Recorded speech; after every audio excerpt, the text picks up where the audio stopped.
តក៏គង់ស្ថិតក្នុងចិត្តខ្ញុំ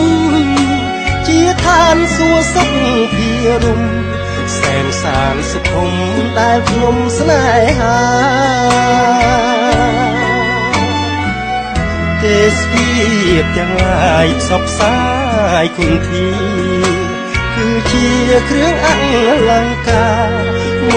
ករចនាសម្រស់កោះកុងស្រមៃដូចថិតនាឋានកែណ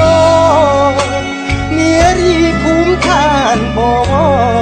តុបតែងលំអដូចងោកពេលគង់ទំលើកបាល់ទូកសែនសំទ្រឹងទ្រង់សងវែងរលើប្រឡូ